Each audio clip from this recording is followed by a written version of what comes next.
लक्ष्मण को देखा तो पता चला कि वो भी मेरी ही तरह है, और तब हमारा अफेयर शुरू हो गया था सर। स्टोर रूम की एक्स्ट्रा चाबी हमेशा मेरे पास रहती थी सर। तो सर हॉस्टल से निकलने के बाद मैं हमेशा लक्ष्मण के साथ स्टोर रूम में ही बैठता था सर। सर मुझे पता था कि वहाँ कभी कोई नॉर्मली आता नहीं है। मिसेस टंडन मुझे वाइन के बहाने बाहर ले गई। और सर यहाँ प्रतीश मेरे साथ गलत हरकत करने की कोशिश कर रहा था। प्रमिला जी, मैं आपको कुछ दिखाना चाहता था। बिल्कुल दिखाइए। क्या है कि हम अपना रेस्टोरेंट कैसे चलाएंगे।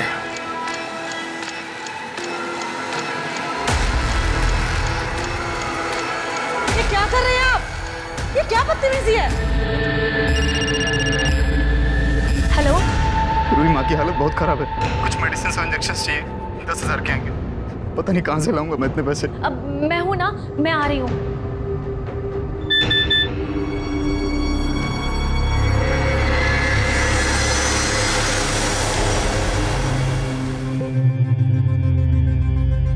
अरे रूही, क्या हुआ? मूड क्यों ऑफ है तुम्हारा? मम्मी पापा से झगड़ा हो गया?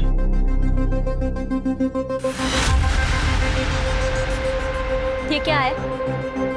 रूही, तुम जैसा सोच रही हो वैसा कुछ भी नहीं है। ये तो बस दोस्तों के साथ में। यही है ना वो मेडिसिन और इंजेक्शन जिसके लिए तुम्हें मुझसे 10,000 चाहिए थे? मम्मी की बीमारी का झूठ बोल के मैं तुमसे पैसा लूंगा? वो बिल्कुल ठीक है। मेरी अभी उनसे बात हुई और तुम्हें तो मुझे थैंक यू बोलना चाहिए कि मैंने उन्हें ये नहीं बताया कि उनका बेटा लेने के लिए उन्हें हॉस्पिटल तो क्या मौत की कगार तक पहुंचा चुका है। मेरी बात सुनो, मुझे भरोसा करो, मैं ऐसा नहीं हूँ। रूही, मुझे पैसों की बहुत जरूरत है, प्लीज। मनीष मेरा हाथ छोड़ो। मुझे पैसों की बहुत जरूरत है। मनीष,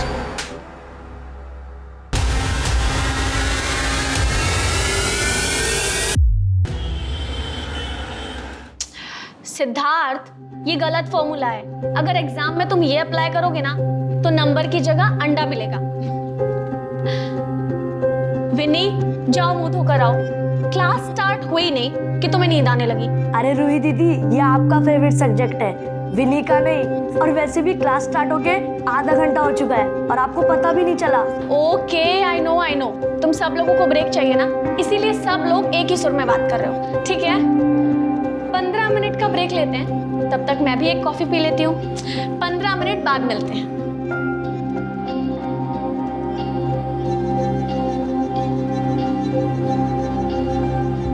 डैड, अरे बिटिया कुछ नहीं, वो दाल निकालने के लिए ऊपर उठे थे, कैबिनेट खुला हुआ था, उसी से बच गए। तुम चिंता मत करो, ठीक हो जाएगा। अरे अपने आप कैसे ठीक हो जाएगा? डैड, कहाँ ना चलिए, चलिए मैं कुछ लगाती हूँ उस पे। चलिए उठिए आराम से। डैड, आप भी ना बैठे बिठाए अपना सर फोड़ लिया। संभाल के। सॉरी डैड, बस 2 मिनट।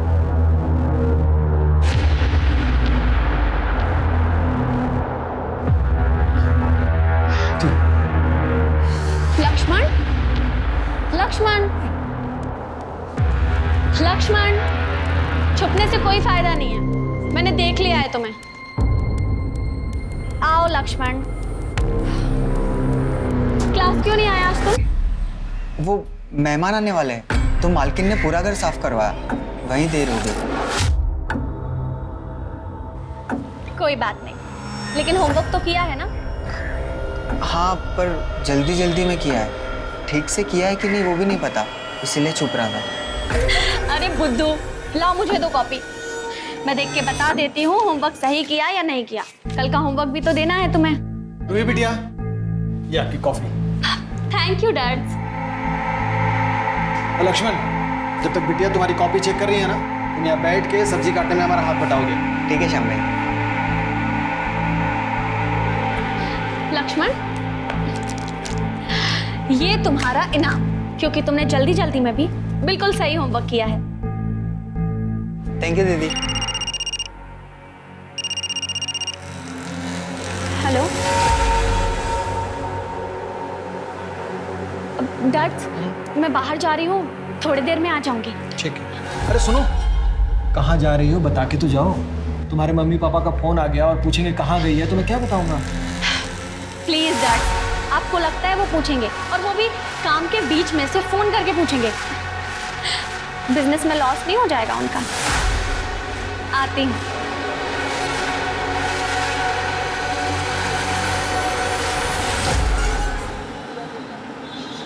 इतने से खांसी थी मम्मी को, कब से बोल रहा था टेस्ट करा लो, पर सुनती कहाँ है। आज सुबह खांसी में मुँह से ब्लड आया, हॉस्पिटल लेकर भागा, टेस्ट कराया तो पता चला उन्हें टीबी है, वो भी लास्ट स्टेज। मुझे तो समझ में नहीं आ रहा मैं क्या करूँ। एक काम करो, तुम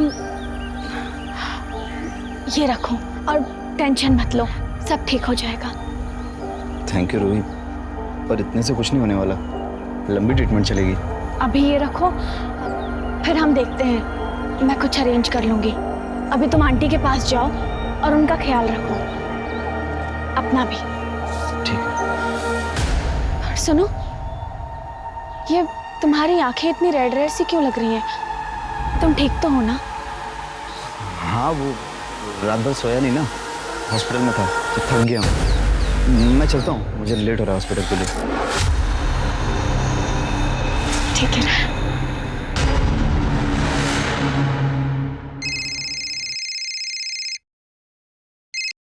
हाँ रूही बोल। हाय अलीशा, क्या कर रही है? कुछ नहीं, बस अभी जस्ट कॉलेज से आई, लंच बना रही थी। तूने बताया ही नहीं, तेरा असाइनमेंट कैसा था? अरे बहुत ही अच्छा, तेरे नोट्स इतने क्लियर होते हैं ना कि मुझे सब समझ में आ जाता है। मुझे तो लगता है कि वो खड़ूस में से सचदेवा की जगह तुझे प्रोफेसर होना चाहिए। अलीशा, वो गुरु है हमारी, गुरु को गाली नहीं देते। अच्छा चल ठीक है, रखती हूँ, है ना? बाय। हाँ चल बाय।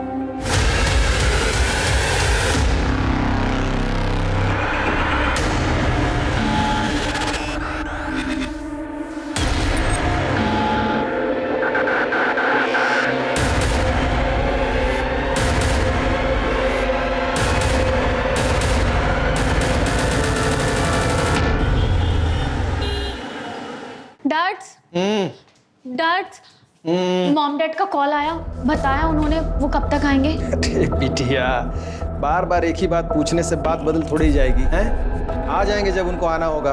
तुम थक गई होगी, जाके सो जाओ। नहीं डैड्स, 2 दिन हो गए मैंने उनका चेहरा नहीं देखा।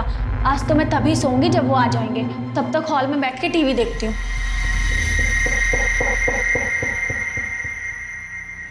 प्रतीश प्लीज, गलती तुम्हारी थी, आज तुम्हारी वजह से ना ये डील गई हमारे हाथ से। Why are you blaming me? बताओ मुझे।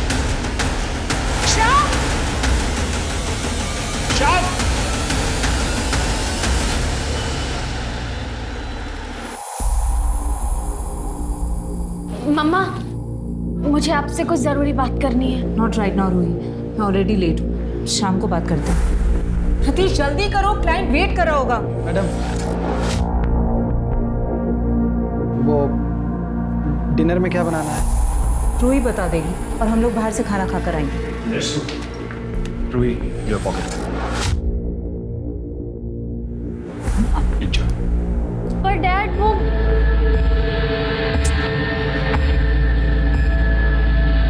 डैड, आप ठीक हो ना?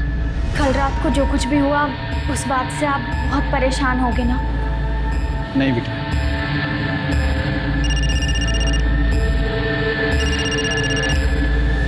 हेलो रूही, माँ की हालत बहुत खराब है, कुछ मेडिसिन और इंजेक्शन चाहिए, 10,000 के आएंगे। पता नहीं कहाँ से लाऊंगा मैं इतने पैसे। अब मैं हूं ना, मैं आ रही हूँ।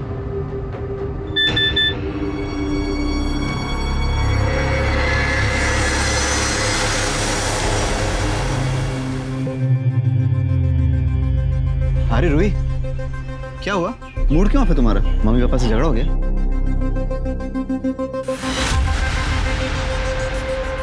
ये क्या है? रूही, तुम जैसा सोच रही हो वैसा कुछ भी नहीं है, ये तो बस दोस्तों के साथ में। यही है ना वो मेडिसिन और इंजेक्शन जिसके लिए तुम्हें मुझसे 10,000 चाहिए थे? मम्मी की बीमारी का झूठ बोल के मैं तुमसे पैसा लूंगा? वो बिल्कुल ठीक है, मेरी अभी उनसे बात हुई और तुम्हें तो मुझे थैंक यू बोलना चाहिए कि मैंने उन्हें ये नहीं बताया कि उनका बेटा लेने के लिए उन्हें हॉस्पिटल तो क्या मौत की कगार तक पहुंचा चुका है। मेरी बात सुनो, मुझे भरोसा करो, मैं ऐसा नहीं हूँ। रूही, मुझे पैसों की बहुत जरूरत है, प्लीज। मनीष मेरा हाथ छोड़ो। मुझे पैसों की बहुत जरूरत है। मनीष,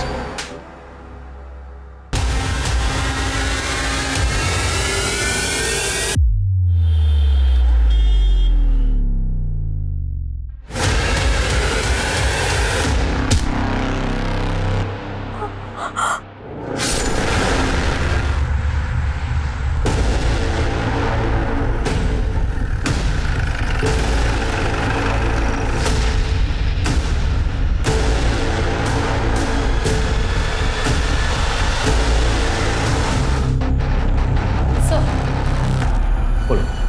सर बहुत बुरी तरीके से मारा गया है। सर पर चोट के निशान और पेट पर 3 बार चाकू से वार किया गया। सर देखकर तो ऐसा लग रहा है कि रेप हुआ है, और वो भी बहुत ब्रूटली। और सर प्राइवेट पार्ट पर बहुत गहरे चोट के निशान। सर रेस्टोरेंट के बिजनेस में कल शाम को मिस्टर एंड मिसेस बैनर्जी के यहाँ पर थे। उनकी बिजनेस में पार्टनरशिप की डील के बारे में डिस्कशन चल रहा था। वहाँ से लौटते हमें सुबह के 4 बज गए। सर जैसे ही हम घर में घुसे हमने देखा रूही के कमरे का दरवाजा खुला है। रूही हमेशा ना अपने कमरे का दरवाजा बंद करके सोती थी। रूही? रूही? रूही! चलो साहब।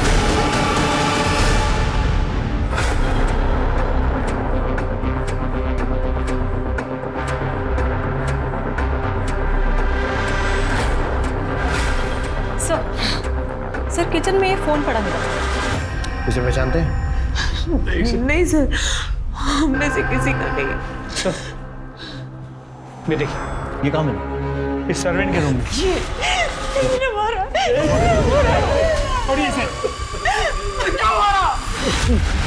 मैंने रूही बिटिया को नहीं मारा है साहब। रूही बिटिया बिल्कुल मेरी अपनी बिटिया जैसी थी साहब। ये आपके किचन का चाकू है? और ये फोन किसका है? ये लक्ष्मण का है साहब। कौन लक्ष्मण? यही सामने के बंगले पे वो चंदू साहब के यहाँ काम करता है और पास के झुग्गी झोपड़ी में रहता है साहब। रूही बिटिया से फ्री में पढ़ने के लिए आया करता था। दिन में काम करता है इसलिए रात को पढ़ने के लिए आता था वो यहाँ। कल रात को भी वो यही था। रूही बिटिया के कमरे में कंप्यूटर सीख रहा था साहब। और वो घर कब गया था? नहीं मालूम साहब। मैं 11 बजे सो गया था तब वो बिटिया के साथ कमरे में ही था। ये भी तो हो सकता है कि तेरे जाने के बाद उसी ने रूही के साथ जबरदस्ती की हो।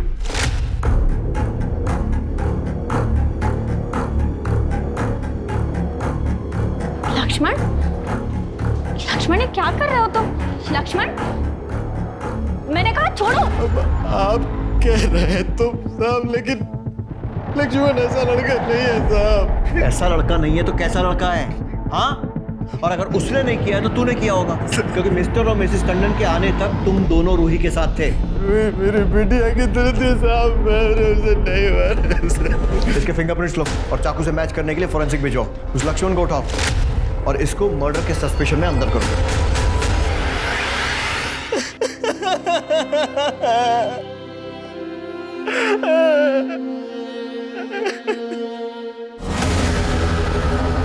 लक्ष्मण घर ये बाजू वाले खोले में साहब। उधर? लेकिन वो घर पे नहीं साहब। कहाँ गए? कल सुबह 10 बजे काम पे गया था, तब से घर नहीं आया साहब।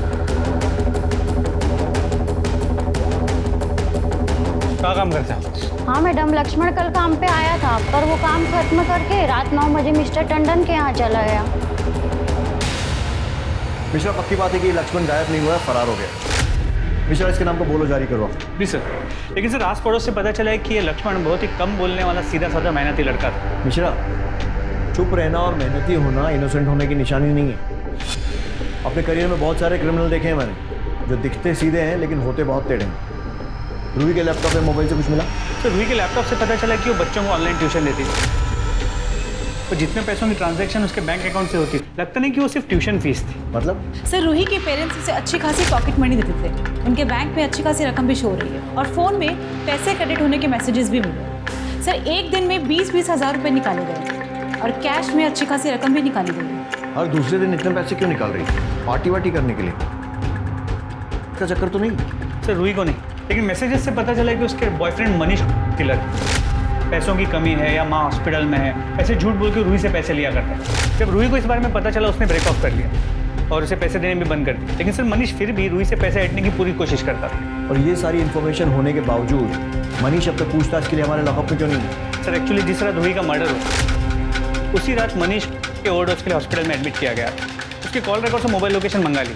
मनीष से मिलते हैं और देखते हैं ये क्या बोलता है। शायद रिकॉर्ड की जरूरत ही ना पड़े। नहीं सर, मैंने रूही को नहीं मारा। मैं तो उसे प्यार करता था, हमें मानने के लिए मैं उससे पैसे लेता था, लेकिन उसे मारने का कभी सोच भी नहीं सकता। एक्चुअली उस दिन मैं उसे बहुत मिस कर रहा था, इसीलिए मैंने ओवरडोज ले लिया। सच ये है कि तू रूही के घर गया, उसका रेप किया और उसके बाद उसे मार दिया। और अपने घर वापस आकर अपना बदला पूरा होने की खुशी में ओवरडोज ले लिया। नहीं सर, मम्मी की कसम सर, इस बार मैं सच बोल रहा हूँ। ना मैं उसके घर गया, ना मैंने उसे मारा है सर। वो हम पता लगा ही लेंगे। उसको यहाँ रिहैब सेंटर में ही कस्टडी में रखो।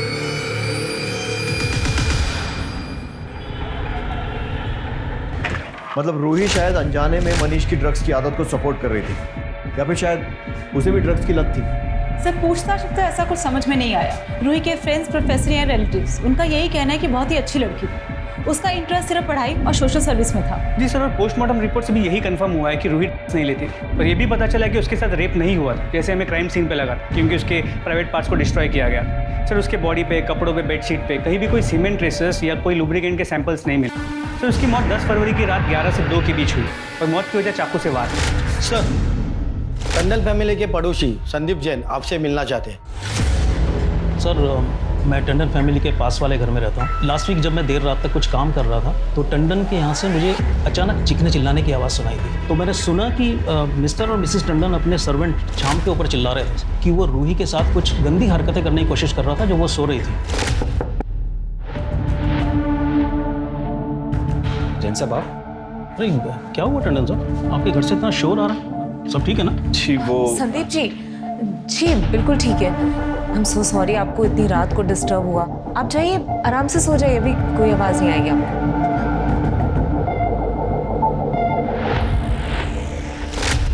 आपने सिर्फ सुना था या आपको भी लगता है कि ऐसा कुछ हो सकता है? सर मैं कुछ बोल नहीं सकता, पर जो एक नौकर और मालिक के बीच में फ़र्क होना चाहिए ना, वो मुझे रूही और शाम के बीच में कभी दिखाई नहीं। इनफैक्ट रूही शाम से कुछ ज़्यादा ही फ्रैंक थी। मिस्टर और मिसेस टंडन दोनों बहुत मनी माइंडेड हैं, पैसे के पीछे भागने वाले, लेट नाइट पार्टीज करने वाले और भी जाने क्या क्या बकवास। बकवास मतलब? साफ साफ बताइए। सर मैंने बहुत गलत बातें सुनी हैं उनके बारे में कि वो अपने बिजनेस को बढ़ाने के लिए कुछ भी करने के लिए तैयार है। एग्जैक्टली पता नहीं, लेकिन आई थिंक उस दिन भी वो ऐसी किसी पार्टी में थे। मिश्रा, पता करो मिस्टर और मिसेस टंडन उस रात कहाँ थे और क्या कर रहे थे। सर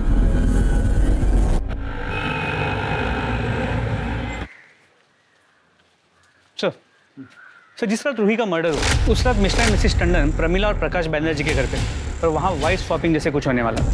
सर बैनर्जी के बेटे नील ने रूही को सोशल मीडिया पे वार्निंग भेजी थी कि वो अपने माँ बाप को फ़ोन करके समझा दे, क्योंकि उसके माँ बाप मिस्टर एंड मिसेस बैनर्जी को कोई गंदा गेम खेलने के लिए फोर्स कर रहे हैं और अगर रूही ने ऐसा नहीं किया तो उसकी कीमत रूही को चुकानी पड़े। और सर उसके बाद देर रात मिसेस टंडन मिस्टर बैनर्जी के साथ अकेले कहीं बाहर गई। मैंने बताया ना आपको इंस्पेक्टर की बिजनेस मीटिंग थी। मीटिंग घर पे, और वो भी इतना लेट नाइट तक। हमने बताया आपको कि हमारा रेस्टोरेंट का बिजनेस है और मिस्टर एंड मिसेस बैनर्जी हमसे सिर्फ उसी सिलसिले में मिले थे। उनका बिजनेस लॉस में जा रहा था और वो चाहते थे कि वो हमारे साथ पार्टनरशिप में डील करें, जिसके लिए मिस्टर टंडन को मिसेस बैनर्जी के साथ घर में रुकना पड़ा अकेले, और आपको मिस्टर बैनर्जी के साथ अकेले बाहर जाना पड़ा। Mind your language inspector. उनके घर में वाइन खत्म हो गई थी, इसलिए मैं मिस्टर बैनर्जी के साथ वाइन लेने गई थी। और आप ये फालतू के सवाल क्यों पूछ रहे हैं? क्या आपने ये पता लगाया कि शाम के रूम में वो चाकू कहाँ से आया? ये पता लगाया कि मेरी बेटी का मर्डर किसने किया? वो सब भी पता चल जाएगा। हमें अपना काम सिखाने की कोशिश मत कीजिए। पता चल जाएगा मतलब? मैं आपको बोल रही हूँ ना, शाम नहीं मारा है रूही को। मैंने कुछ दिन पहले भी नोटिस किया था। शाम मेरी बेटी को मॉलेस्ट करने की कोशिश कर रहा था और हमने रंगे हाथों पकड़ा था उसको। क्या कर रहे थे तुम? हाँ, तुम्हारी हिम्मत कैसे हुई रूही के पास जाने की? नहीं मालकिन, आप गलत समझ रही हैं। बिटिया टीवी देखते हुए हॉल में सो गई थी तो हम उनको लाके यहाँ सुना रहे थे। हमने अपनी आंखों से देखा है कि तुम क्या कर रहे थे। वो सो रही थी और तुम उसका फायदा उठाने की कोशिश कर रहे थे। नहीं साहब, नहीं। मॉम, डैड, ये क्या कर रहे हैं आप लोग? डैड्स पे इतने घटिया इल्जाम कैसे लगा सकती हैं आप? हमें कुछ नहीं पता है रूही। हमने अपनी आंखों से देखा है कि क्या करने की कोशिश कर रहा था। नहीं मैडम, हमने ऐसा कुछ नहीं किया। नहीं मॉम। सर शोर सुनकर मिस्टर जैन आधी रात को हमारे घर आ गए, तो जैसे तैसे हमने उन्हें सॉरी बोलकर वापस घर भेज दिया। उस रात मुझे शाम पर बहुत गुस्सा आ रहा था। मैं उसे आधी रात को घर से बाहर निकाल देता, लेकिन रूही ने मेरी एक बात नहीं सुनी। रूही ये मानने को तैयार नहीं थी कि शाम ऐसा कर सकता है। एक्चुअली पता है, किसी की गलती नहीं है, गलती हमारी। ऐसे छोटे लोगों के साथ हमने हमारी बेटी को मिलने दिया। आई एम श्योर सर, ये लक्ष्मण है ना, ये मेरी बेटी के मर्डर में इन्वॉल्व है, इसीलिए वो गायब है। हाँ प्लीज उसे ढूंढिए, मेरी बेटी को इंसाफ दिला दीजिए। सर सर शाम पे सभी ट्रिक्स अपना लिए, लेकिन वो अपने बयान से हिल नहीं रहा कि उसने रूही का मर्डर नहीं किया, अपनी बेटी की तरह मानता था। ये उसे अपनी बेटी बता रहा है और बेटी के असली माँ बाप नौकर और बेटी के अफेयर की बात कर रहे हैं। मुझे कहीं ऐसा तो नहीं है कि ये वाइफ स्वैपिंग वाली बात छुपाने के लिए ये लोग ये सब बोल रहे हैं? सर पॉसिबल तो है। जिस रात रूही का मर्डर हुआ उस रात टंडन की मोबाइल की लोकेशन बैनर्जी के घर की थी और देर रात मिसिस टंडन और मिस्टर बैनर्जी की मोबाइल की लोकेशन मूव होते हुए वाइन शॉप वाले एरिया पे जाती है और उस वक्त वाइन शॉप बंद होता है। तो पॉसिबल है कि वो लोग वाइन शॉप नहीं, उसके बाजू में जो लॉज है वहाँ गए। लेकिन सर फिर भी इस सब का रूही के मर्डर के साथ क्या कनेक्शन? शायद हो भी सकता है नील ने रूही को वार्निंग दी थी कि अपने माँ बाप को रोक ले वरना कोई कीमत चुकानी पड़ेगी। शायद यही वो कीमत है। सर नील की मोबाइल लोकेशन आ गई। उसके मुताबिक मर्डर वाली रात 11 बजे नील रूही के घर के पास ही था।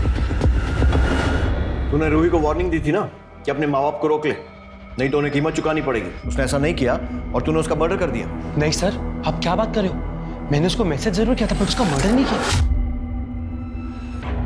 मोबाइल लोकेशन में साफ दिख रहा है कि तू उसके घर गया था।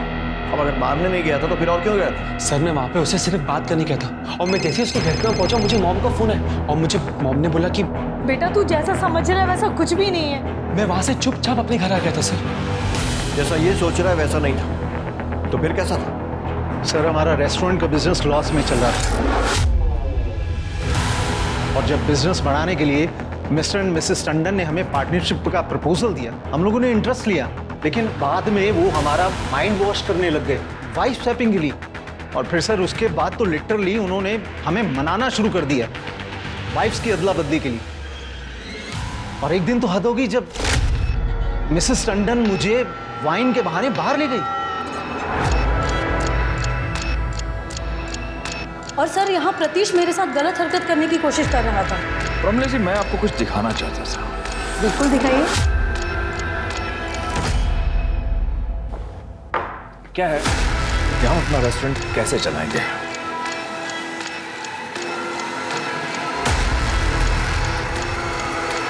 ये क्या कर रहे हैं आप?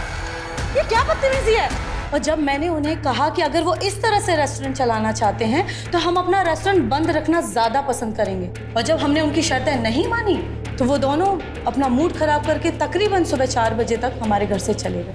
आप रूही के केस में इन्वेस्टिगेशन कर रहे हैं या फिर हमें बदनाम करने की कोशिश? इतना घटिया वाइफ स्वैपिंग का इल्जाम। ये इल्जाम हमने नहीं, मिस्टर एंड मिसेस बैनर्जी ने लगाया आप दोनों पे। अगर उन्होंने भी लगाया ना तो भी हम इसे मानने से डिनाई करते हैं। कहा था ना मैंने आपसे कि ये कपल भरोसे के लायक नहीं है। कैसा भरोसा? पार्टनरशिप में परसेंटेज को लेकर हर वक्त नई बात रखते थे। मैंने कहा था प्रतीश से कि पैसा लगाने से पहले सब कुछ कंफर्म कर लो, लेकिन इन्होंने मेरी एक बात नहीं मानी। और अब जब इतना पैसा लगा चुके हम तो वो इस डील को कैंसिल करने के बहाने ढूंढने के लिए हम पर ये इतना घटिया वाइफ स्वैपिंग का इल्जाम लगा रहे हैं। सर आपके कॉल रिकॉर्ड्स में एक नंबर मिला है जिससे अक्सर आपकी बातें होती हैं। किसका नंबर है? ये तो हमारे बेटे जय का नंबर है। कहाँ है? बुलाइए उसे। अब सर वो एक्चुअली यहाँ नहीं रहता है, वो नोएडा में हॉस्टल में रहता है। वो उसका कॉलेज एक्चुअली वहाँ से पास है इसलिए। यानी वो घर आता ही नहीं? नहीं, इतना कुछ हो गया और दिखाई नहीं दिया? नहीं सर, वो उसके एग्जाम्स चल रहे हैं इसलिए। और अभी वो रूही के क्रिमेशन पर आया था फिर चला गया। उसके हॉस्टल का एड्रेस दीजिए। तुम्हें नहीं लगता ऐसे टाइम में तुम्हें अपने माँ बाप के साथ होना चाहिए? सर मैंने मॉम को बोला था, लेकिन उन्होंने कहा कि एग्जाम के टाइम तुम्हें डिस्टर्ब होगा वहां पे, इसलिए तुम वहीं रुक जाओ। वैसे नोएडा इतना दूर नहीं है दिल्ली से कि एग्जाम देने नहीं जा सकते। क्या 10 तारीख को रात को 11 से 2 के बीच में कहाँ थे? हॉस्टल में अपने रूम में था, पढ़ाई कर रहा था। कोई और है जो तुम्हारी इस बात को कंफर्म कर सके? हाँ सर, हमारे हॉस्टल के जो वार्डन है बलविंदर सिंह, आप उनसे पूछताछ कर सकते हैं सर। मिश्रा अर्जेंट बेसिस पर इस जगह के कॉल लोकेशन और मोबाइल रिकॉर्ड निकलवाओ। जी सर, लेकिन सर मुझे अब भी लगता है कि ये मर्डर मिस्टर मिसेस टंडन या फिर शाम ने लक्ष्मण के साथ मिलकर किया। चल शुरू हो जा, बोलना। आपको जितना मारना है मार लो साहब, पर फिर भी मैं वही कहूँगा कि मैंने रूही बिटिया के साथ कुछ भी नहीं किया है। 17 साल मैंने उसको पाल पोस कर बड़ा किया है। प्यार से मुझे डैड्स कह के बुलाती थी। डैड्स?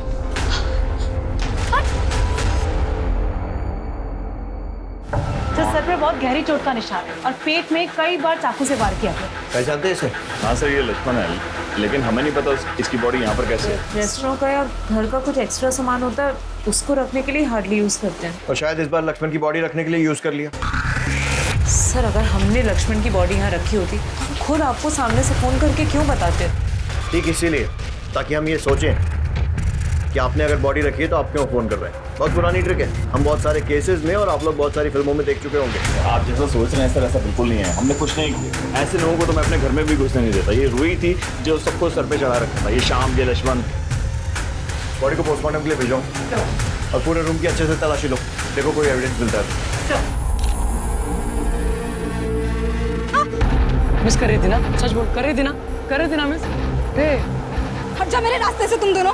क्या करेगी घर पे जाके? अरे मोर होगी, मैं हूँ क्या, कंपनी दूंगा तुझे। मेरी चप्पल कंपनी देगी तुम लोगों को। बचाओ! क्या कर रहा है? बचाओ! हेल्प! देख लूंगा तुझे, छोड़ूंगा नहीं। कैसे बहन, ठीक है ना? लक्ष्मण जो कि रूही के मर्डर का सस्पेक्ट था, उसकी बॉडी रूही के ही घर के एक स्टोर रूम से मिलती है। अब सवाल यह है कि तुम मारा किसने? शायद शाम ने, क्योंकि लक्ष्मण ने शाम को रूही का रेप और मर्डर करते हुए देख लिया। लेकिन सर शाम को लक्ष्मण की बॉडी स्टोर रूम में रखने की क्या जरूरत थी? ताकि शक मिस्टर और मिसेस टंडन पर आ जाए। लेकिन एक और पॉसिबिलिटी, शायद मिस्टर एंड मिसेस टंडन ने ही लक्ष्मण को मारा। नील के मैसेजेस से रूही को पता चल गया था कि उसके माँ बाप पार्टी और बिजनेस के लिए क्या क्या करते हैं। हो सकता है कि उस रात जब वो घर पहुंचे हों, रूही ने उन्हें वो मैसेजेस दिखाए हों, कन्फ्रंट किया। बदनामी के डर से टंडन ने पहले रूही को मारा, लक्ष्मण को भी मारा। चाकू श्याम के रूम में छुपाया ताकि शक श्याम पर जा सके, और फिर 2 दिन बाद बॉडी मिलने का नाटक किया।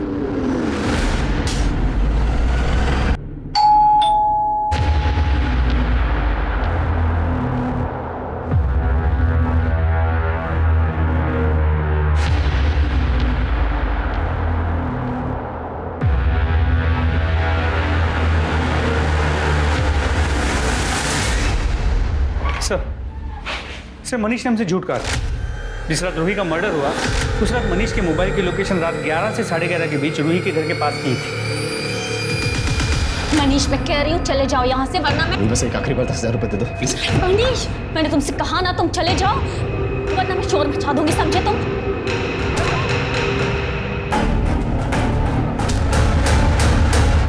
और उसके बाद तूने रूही के घर से स्टोर रूम की चाबी चुराई, लक्ष्मण की बॉडी छुपाई, चाबी वहीं रखकर अपने घर आ गया, है ना? नहीं सर, मैंने किसी को नहीं मारा। हाँ मैं मानता हूँ कि पैसे लेने के लिए मैं रूही के घर गया था, लेकिन आप जैसा बोल रहे हैं ऐसा कुछ भी नहीं हुआ था। रूही प्लीज़ एक आखिरी बार मुझ पर भरोसा कर लो। मुझे रिहाब सेंटर जाने के लिए 10,000 रुपये चाहिए। रूही मैं ठीक होना चाहता हूँ और अब मैं तुमसे ठीक होने के बाद ही मिलूंगा। ठीक है, ये लो और निकलो यहाँ से। देखते हैं बेटा इस बार तेरी कहानी में कितनी सच्चाई है। सर मोबाइल लोकेशन से तो लग रहा है कि मनीष सच कह रहा है, क्योंकि लोकेशन के मुताबिक मनीष रूही के घर से ड्रग्स लेने गए, वहाँ से अपने घर, और सुबह 6 बजे अस्पताल और 10 बजे रिहैब सेंटर का लोकेशन दिख रहा है। मिश्रा ये भी हो सकता है कि मनीष ने ही रूही को मारा तो हो तो सकता है। पर हाँ सर ये लक्ष्मण की पोस्टमार्टम रिपोर्ट, उसे एड्स था। और सर लक्ष्मण की मौत भी 10 तारीख की रात को 12 से 2 के बीच हुई, सर पे चोट लगने की वजह से। मतलब रूही और लक्ष्मण को मारने वाला एक ही इंसान है, क्योंकि दोनों को मर्डर एकदम सिमिलर तरीके से हुआ। सर गुलमोहर बाग में एक और लड़की का मर्डर और रेप हुआ, उसके साथ भी रूही की तरह सेम तरीके से ब्रूटैलिटी से मर्डर किया गया है।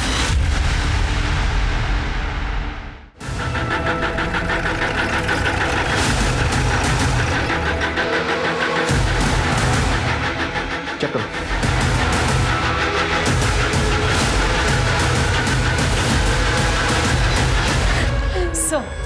सर रूही मर्डर केस की तरह इस बॉडी की भी कंडीशन से सर सर पर चोट का निशान है, सर प्राइवेट पार्ट पर भी चोट का निशान है। रेप हुआ है या नहीं ये पोस्टमार्टम रिपोर्ट के बाद ही कंफर्म होगा।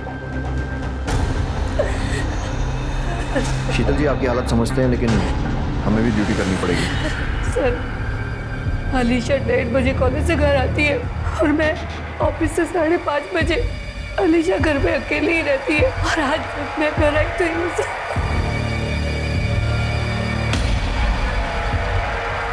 सर सोफे के नीचे चाकू मिला। चाकू को फॉरेंसिक जांच के लिए भेजो और बॉडी को पोस्टमार्टम के लिए। आपको किसी पर शक है?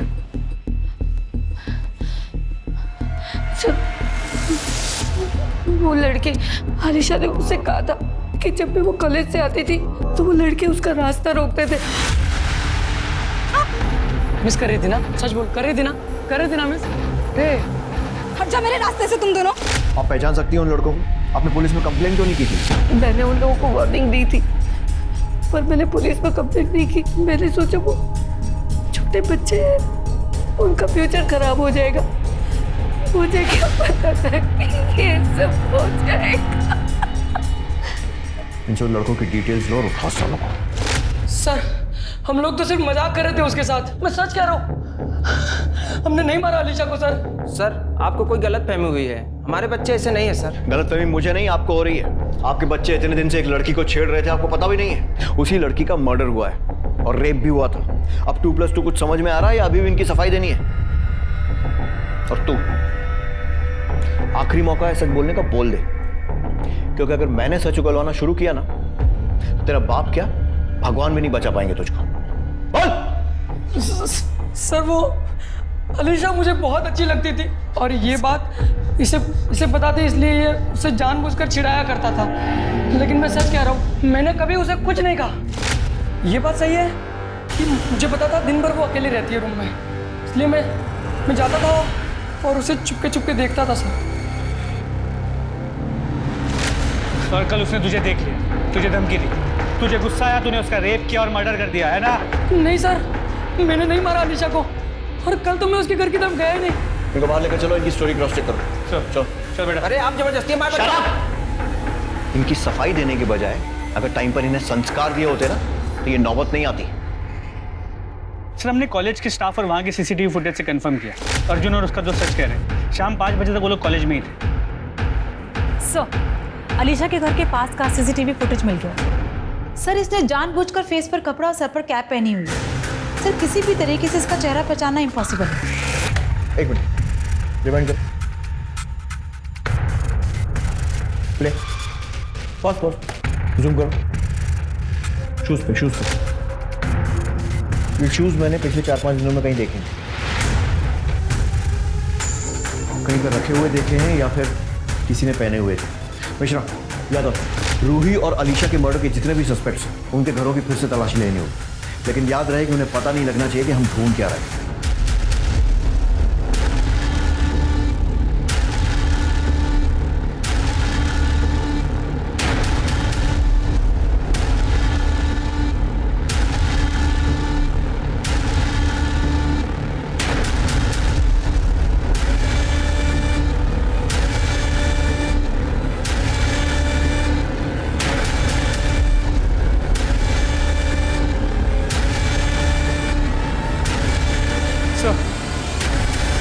जूते तो नहीं मिले, लेकिन ये फाइल मिली। ये देखिए।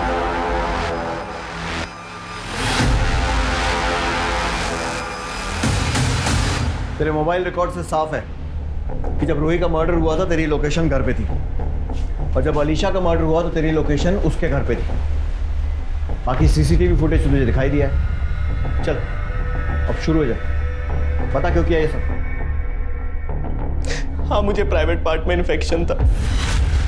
डॉक्टर ने कहा था कैस्ट्रेशन कराना पड़ेगा और मेरा प्राइवेट पार्ट काटना पड़ा सर। इसीलिए पुनीता और मेरा कभी नहीं हो पाया सर। लेकिन ये बात मैंने पुनीता को कहीं बताई नहीं थी सर। मुझे हमेशा से लगता था कि वो मेरा मजाक ही उड़ाएगी, और फिर मुझे के बारे में पता चला सर। लक्ष्मण को देखा तो पता चला कि वो भी मेरी ही तरह है, और तब हमारा अफेयर शुरू हो गया था सर। स्टोर रूम की एक्स्ट्रा चाबी हमेशा मेरे पास रहती थी सर। तो सर हॉस्टल से निकलने के बाद मैं हमेशा लक्ष्मण के साथ स्टोर रूम में ही बैठता था सर। सर मुझे पता था कि वहाँ कभी कोई नॉर्मली आता नहीं है, और उस रात लक्ष्मण ने मुझे कॉल करके घर पे बुलाया सर। हम स्टोर रूम में ही मिले थे। ये देख मेरी मेडिकल रिपोर्ट, इसमें लिखा है मुझे एड्स है। तेरे सिवाय मैंने किसी के साथ भी नहीं किया है। तूने जानबूझ के बीमारी मुझे दी है, जानबूझ के। तुझे पता था तुझे एड्स है, तुझे पता था। मेरे साथ प्यार करने का नाटक किया तूने। अब मैं तुझे नहीं छोड़ूंगा। तेरे बारे में सबको बताऊंगा मैं, सबको, मम्मी को, पापा को, सबको, पुलिस तक को बता दूंगा। तू याद रखना। लक्ष्मण सुन यार, तू ऐसे सबको जाके बता देगा तो मेरी असलियत सबके सामने आ जाएगी यार, प्लीज। तेरी सच्चाई छुपाने के लिए मैं मर जाऊं क्या? तू जो है यार। मेरा दिमाग खराब हो गया था सर। पता नहीं रॉड से खून साफ करने के लिए मैं क्यों घर पे चला गया।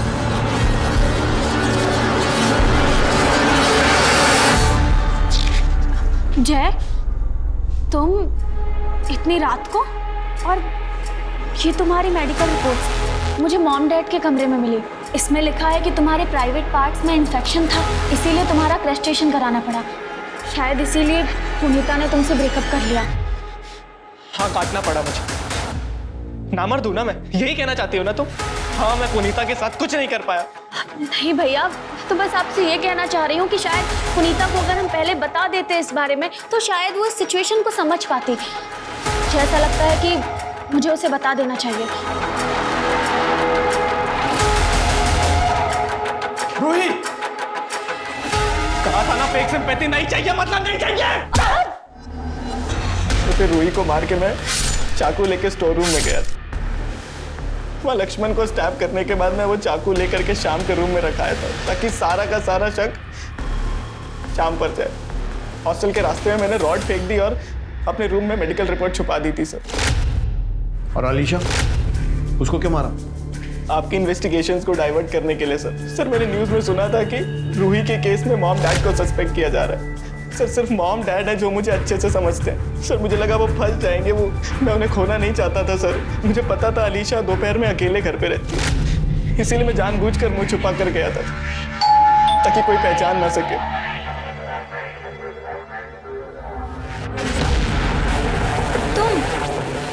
तुम यहाँ क्या कर रहे हो? अलीशा, मुझे तुमसे रूही के मर्डर से रिलेटेड कुछ बात करनी थी। अंदर आ सकता हूँ मैं? हाँ,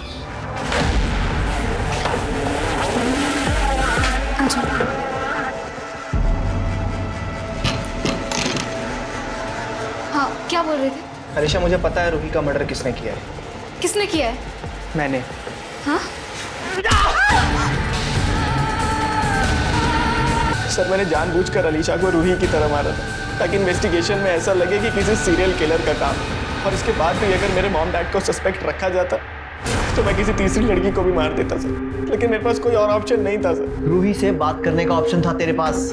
जो लड़की गरीब और मजबूर लोगों की बात समझ के उनकी हेल्प करती थी, वो अपने भाई की बात नहीं समझ सकती थी। पर तेरे सर पर तो सनक सवार था। सिर्फ रूही नहीं, अलीशा, लक्ष्मण, सबको मार दिया। इसलिए ताकि माँ बाप को खोना ना पड़े। और अब तेरे माँ बाप ने तुझे हमेशा के लिए खो दिया।